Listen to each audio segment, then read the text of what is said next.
ಉಪನ್ಯಾಸಕನೊಬ್ಬ ವಿದ್ಯಾರ್ಥಿನಿಗೆ ಲೈಂಗಿಕ ಕಿರುಕುಳ ನೀಡ್ತಾರೋ ಆರೋಪ ಕೇಳಿಬಂದಿದೆ.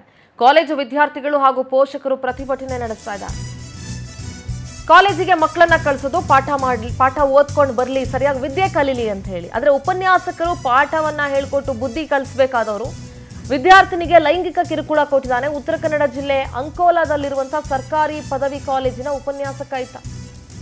ಉಪನ್ಯಾಸಕನ ವಿರುದ್ಧ ಕ್ರಮ ಕೈಗೊಳ್ಳುವಂತೆ ಪೋಷಕರು ಆಗ್ರಹಿಸ್ತಾ ಇದ್ದಾರೆ. ವಿದ್ಯಾರ್ಥಿನಿ ಆರೋಪಕ್ಕೂ ಕೂಡ ಕ್ಯಾರೆ ಎನ್ನದ ಪ್ರಿನ್ಸಿಪಾಲ್ ವಿರುದ್ಧ ಪೋಷಕರು ಗರಂ ಆಗಿದ್ದಾರೆ. ಸ್ಥಳಕ್ಕೆ ಆಡಳಿತ ಮಂಡಳಿ ಬರಬೇಕು ಅಂತ ಪೋಷಕರು ಒತ್ತಾಯಿಸಿದ್ದಾರೆ. ಕಿರುಕುಳ ನೀಡಿದ ಉಪನ್ಯಾಸಕ ರಾಮಚಂದ್ರ ವಿರುದ್ಧ ಆಕ್ರೋಶ ವ್ಯಕ್ತವಾಗ್ತಿದೆ. ಲೈಂಗಿಕ ಕಿರುಕುಳದ ಬಗ್ಗೆ ಪೊಲೀಸರ ಗಮನಕ್ಕೆ ತಂದಿದ್ದಾಳೆ ವಿದ್ಯಾರ್ಥಿನಿ.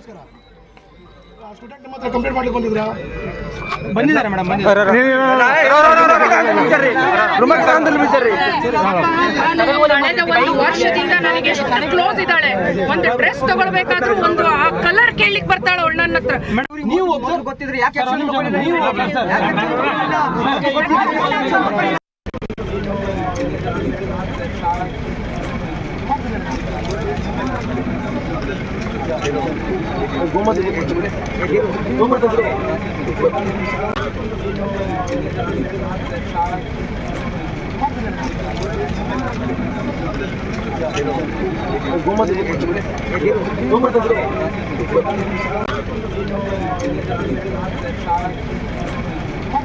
ನಮ್ಮ ಕಾರವಾರ ಪ್ರತಿನಿಧಿ ಉದಯ್ ವರ್ಗಿ ದೂರವಾಣಿ ಸಂಪರ್ಕದಲ್ಲಿ ಜಾಯ್ನ್ ಆಗಿದ್ದಾರೆ. ಉದಯ್, ಕಾಲೇಜು ವಿದ್ಯಾರ್ಥಿಗಳು ಹಾಗೂ ಪೋಷಕರು ಪ್ರತಿಭಟನೆ ನಡೆಸ್ತಾ ಇದ್ದಾರೆ. ಒಬ್ಬ ವಿದ್ಯಾರ್ಥಿನಿಗೆ ಒಬ್ಬ ಉಪನ್ಯಾಸಕ ಲೈಂಗಿಕ ಕಿರುಕುಳ ಕೊಟ್ಟ ಅಂತ ಹೇಳಿ ಆ ಸ್ಟೂಡೆಂಟ್ ಹೋಗಿ ಪ್ರಿನ್ಸಿಪಲ್ ಹತ್ರ ಹೇಳಿದ್ರು ಅವ್ರು ಕ್ಯಾರೆ ಅಂತ ಇಲ್ಲ ಅಂತಂದ್ರೆ ಎಲ್ಲೋ ಒಂದ್ ಕಡೆ ಆ ಉಪನ್ಯಾಸಕನನ್ನ ಸೇಫ್ ಗಾರ್ಡ್ ಮಾಡುವಂತ ಕೆಲಸವನ್ನ ಕಾಲೇಜ್ ಮಾಡ್ತಿದ್ಯಾ ಅನ್ನೋ ಅನುಮಾನ ಮೂಡುತ್ತೆ. ಸದ್ಯ ಆ ಪೋಷಕರು ಏನ್ ಹೇಳ್ತಾ ಇದ್ದಾರೆ, ಪೊಲೀಸ್ ಏನ್ ಹೇಳ್ತಿದ್ದಾರೆ ಉದಯ್?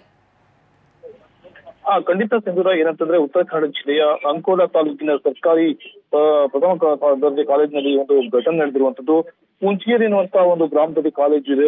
ಈ ಕಾಲೇಜಿನಲ್ಲಿ ಬರ್ತಕ್ಕಂತ ವಿದ್ಯಾರ್ಥಿನಿಗೆ ಅಲ್ಲಿನ ಉಪನ್ಯಾಸಕರು ಆಗಿರ್ತಕ್ಕಂತಹ ಏನು ರಾಮಚಂದ್ರ ಅಂಕೋಲೇಕರ್ ಇದ್ದಾರೆ. ಇವರು ಲೈಂಗಿಕವಾಗಿ ಕಿರುಕುಳ ನೀಡ್ತಾ ಇದ್ರು. ಸಾಕಷ್ಟು ಬಾರಿ ಈ ರೀತಿಯ ಕಿರುಕುಳನ್ನ ನೋಡಿ ಕಿರುಕುಳ ನೀಡ್ತಾ ಇದ್ರು. ಸಾಕಷ್ಟು ಬಾರಿ ಇದನ್ನ ವಿದ್ಯಾರ್ಥಿನಿ ಅಲ್ಲಿನ ಆಡಳಿತ ಮಂಡಳಿ ಕೂಡ ತಿಳಿಸಿದ್ರು. ಆದ್ರೆ ಯಾವುದೇ ರೀತಿಯಾಗಿರ್ತಕ್ಕ ಕ್ರಮ ಕೂಡ ಕೈಗೊಂಡಿರಲಿಲ್ಲ. ಇದರಿಂದ ಪೋಷಕರ ಗಮನಕ್ಕೂ ಕೂಡ ತಂದ ಬಳಿಕ ಇದೀಗ ಪೋಷಕರು ಹಾಗೂ ಎಲ್ಲಾ ವಿದ್ಯಾರ್ಥಿಗಳು ಕೂಡ ಒಟ್ಟಾಗಿ ಇದೀಗ ಕಾಲೇಜಿಗೆ ಎದುರು ಕಡೆ ಪ್ರತಿಭಟನೆ ಮಾಡ್ತಾ ಇದ್ದಾರೆ.